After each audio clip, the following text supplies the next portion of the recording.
So here we are with Heather Wildman. You are over on the Isle of Man giving talks to the Manx people from many different subjects, I suppose, different points of view. Can you explain a little bit about what that's for? Yeah, thank you. It's a delight to be over here in the Isle of Man. Lovely weather. It's many years since I was here on a young farmer's AGM. We were on the girly whatnot, pushing a chariot from the Scarborough to the Isle of Man, and we just had a bit of a reunion on Saturday where, Really? yeah, it turned out we raised £5,000, which would be the equivalent of about 22,000, which wasn't bad. But and then My we had a God. wonderful time in the Isle of Man. But yes, today is a very different trip. Serious. Yeah, very different trip, and it's so nice being back. And Emma and the team at DEF have been so great hosts. And so this morning, we were speaking to a good number of women who were involved in agriculture, and that was about trying to see if there's a need for a group, an organisation for women in ag to let people have their voice, to network, to communicate, to support each other, I guess. So I was telling them a little bit about my story, how I've been very lucky to be involved in agriculture Yeah. for over, 35, 40 years, which I started when I was 3. Yeah. Wow. So yeah, I've been involved a long That's time, an and I've experience, though, isn't it? it is, and but it's gone in a whiff. It's absolutely has. And so we're talking about about the benefits of, community discussion groups, organisations. So that was super, and there was a great energy in the room. Good. Some brilliant ideas, some brilliant discussions, a lovely age mix and demographic as Okay. well. There was a few mums and daughters. There was Nice. yeah, and a few people had never been before, weren't even involved in agriculture, wanted to be involved in agriculture. Right. So that was super. People looking to retire and wanting to maybe support and mentor other people. So hopefully we've instigated something new, ignited. Women in agriculture has grown rapidly at the moment, isn't it? Where do you think that actually, like, from when I was about 10, there wasn't a lot of women still in agriculture, but now, 10 years on from that, it seems to have grown massively. Why do you think that? Like, why do you think that is? Because I've thought about it. I don't know really. No, I don't know. Like they say in agriculture, in vet schools, the majority of females now that are recruiting to come into these industries. And I know I run a leadership program and with the young farmers, and Yeah. that's been going for about 11 years. And initially, there was maybe just 2 or 3 of the 18 candidates were female, but now there's probably, well, this time we've got 18 and only 6 are male. It's a complete flip. So I don't know whether females are getting their voice, whether it's becoming more accessible. Yeah. I've been lucky. I don't feel I've ever had discrimination. Someone would probably have to be quite brave. Uh, Yeah. but I probably didn't. I've had a big brother, and you've had to sort of rough and tough and fight your way through life Yes. anyway. And if you wanted something, you kind of went for it.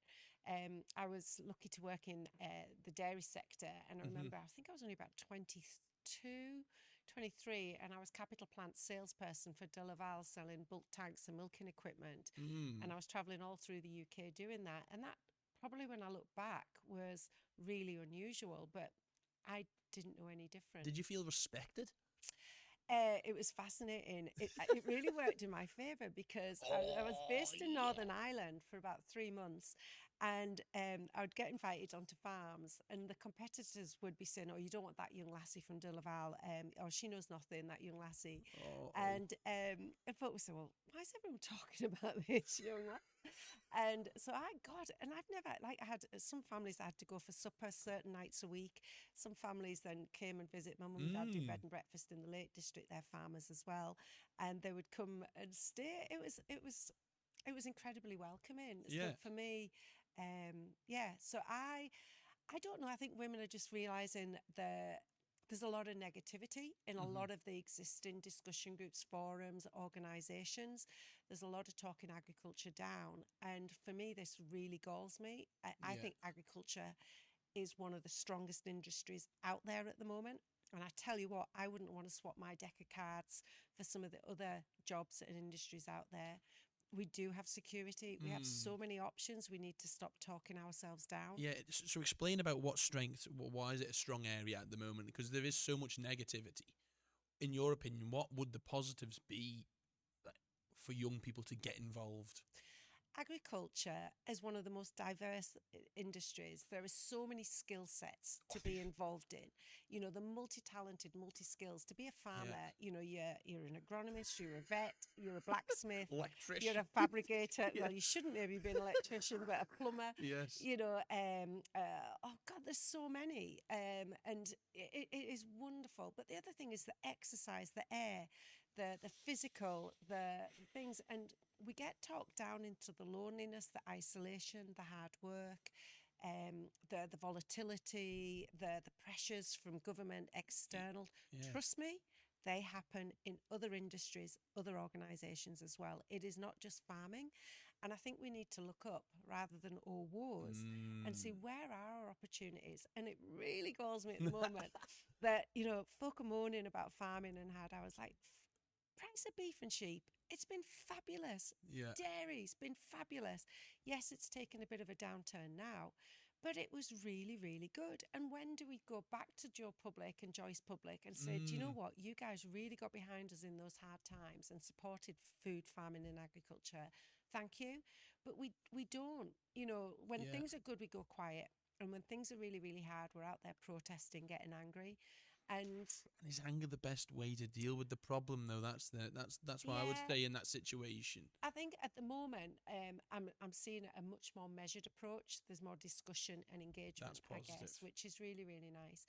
Because, you know, some of our, you know, if we were just to go out the door here into a local village and go and interview a few households, you know, and seeing how they were doing, you know, there's not a lot they can do with some of their budgets are getting stretched, prices are going up. Yeah. And in farming, you know, I think sometimes there's a little bit traditionalism, but we've always done it this way, which it might be the right way, but actually we need to change. Diversify. Yeah, and you know, it's no good saying, oh, that we're farming and we're not making money. Well, do you know your numbers? Have you done a budget? Have you really broken down your enterprises? If you've got dairy, beef, sheep, pigs, ostriches, whatever it might be, you know, do you know your numbers? Do you know your inputs? Do you know your outputs? Do you know your markets? Yeah. And then talking to your children and your family, well, how much do you want to earn from this business? How much do I need to earn from this business? Right, what do we need this business to generate? Can it realistically do it? Yes. Or do we work part-time off farm to subsidise it? Or do we really spin it round and look at what else we can do? That's interesting. That is interesting. And the fact that women are coming into agriculture at a higher rate, it means that they would be keen to probably work on the farm with a partner as well. Is that the sort of the road that seems to be encouraged, partner and well, partners working together? And the female taking a more strong role on the farm now? I think we're recognising now with technology and machinery and everything. It used to be farming was such a physical work. And don't get me wrong, you know, there's some mighty fine women out there that are physical and could do more labour than an average man. But, you know, it makes me laugh. There's so many welfare things for livestock, you know, mobility scoring, cleanliness scoring and everything. And I always think if you go to the market and then you do a mobility score of the farmers coming down the ring and the passageways and you think, my God, you know, they're knock-kneed, the backs are broken, they're lame. Yes, there's a bit of condition on them, some of them. And you think, goodness me, you know, and because we've beaten ourselves up because we can and we think we can move mountains and then our body breaks down. And I think women are seeing work smart, not hard. And very true. Yeah, you know, and you know, use technology, use other ways of doing it, and you know, I was once at a meeting with Alan Wilkinson, who's head of HSBC, and he says there's 3 F's in farming. There's the farmer, the farm, and the farming. Yes. And okay, I'll let you process that. Yeah, give me a second. Yeah. Yeah, the farm, the farming, and the farmer. And he says a good farm can still be farmed poorly. Good farming can still be done badly, and it is down to the farmer. And I've been really, really lucky that I get to travel all over, see many, many businesses, and you can see similar businesses, and you can see one family that are farming away, and it looks easy. The farm's tidy, it's organised, there's a lovely culture, atmosphere, there's enjoyment, there's time off, and then you can go to the neighbouring farm, very similar land, similar scale, similar size, it is run down, it is tired, the people are grumpy, and so much of it is attitude. And mindset. Yes. The mindset would have an input into Yeah. that, wouldn't it? Yeah. Surely. And do you think what factors would maybe the experience the two different farms? What factors would split them apart? Why would one farmer be a bit more untidy and a little bit messier, and the other farm be a bit more prestigious and clean and tidy? What would separate them, do you think? Well, I was also told that a tidy, clean farm doesn't mean a profitable farm.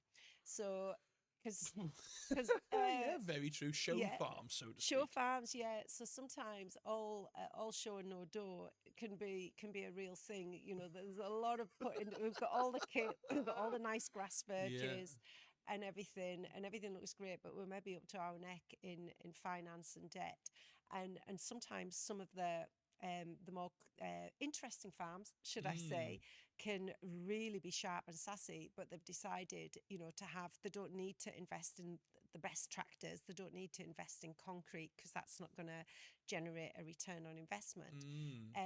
So That's a good point. it's again, you've just not got to judge the book. But I think some farmers, the ones that I really see make a difference, are the ones that get off farm, that they are not tied and they've got their heads down in the farm, in the soil, in the doing. They're actually taking time off to go away. They structure and organise their days. They structure and organise their diary, their calendar. Yes. They're more focused, they're more disciplined when they're there, but they take quality time off. I think also those people are enabling to delegate. They're not trying to do everything themselves. So they might rely on relief people. They've maybe focused on block calving, tight lambing, and we were talking about it today. A lot of people now are cutting numbers, because it used to be if you weren't growing, you weren't expanding, you were going backwards. Yes. But many people now are saying, hang on, I was just becoming a busy fool. I was spending a Very- lot of the profits on staff, and maybe the staff weren't as committed, doing it the way I wanted to do it. I was getting stressed. I was spending my time doing things I didn't want to do. And the thing I love is the farming. So by cutting the numbers, really putting attention to detail, looking at your market and striving for that added value, going for the higher end, the premium, maybe cutting the middleman out, maybe doing more direct marketing, maybe doing some niche products is really adding to the quality. Or we're diversifying, and sometimes that diversification has made the core farm. Yeah.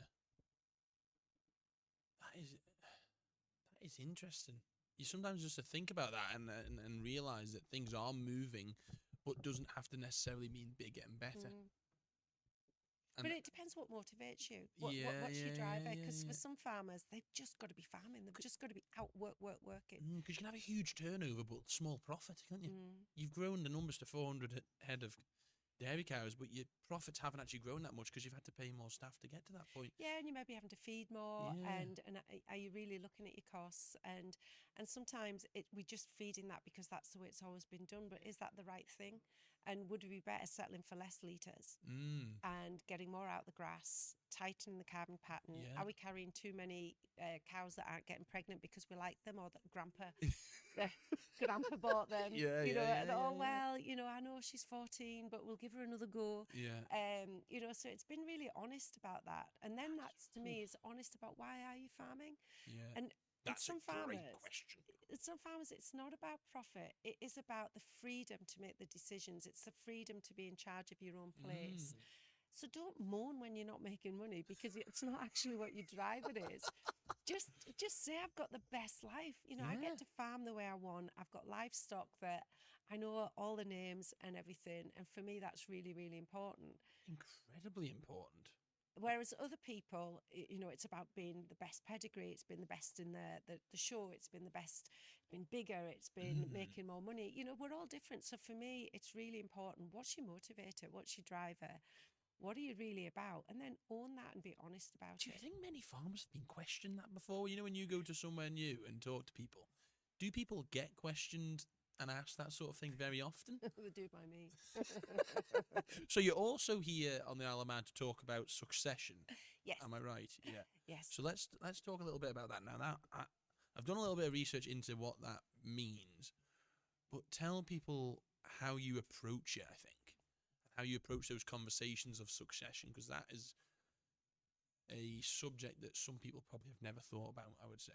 Yeah, and we talk often about, is succession the right word for it? Because it's like resilience and regenerative, and Yeah. all these buzzy words that are out there that can really turn people off. And for me, succession is risk management. It's risk management. What's the long-term plan for this business? And what would we do if someone died? What would we do if there was an accident?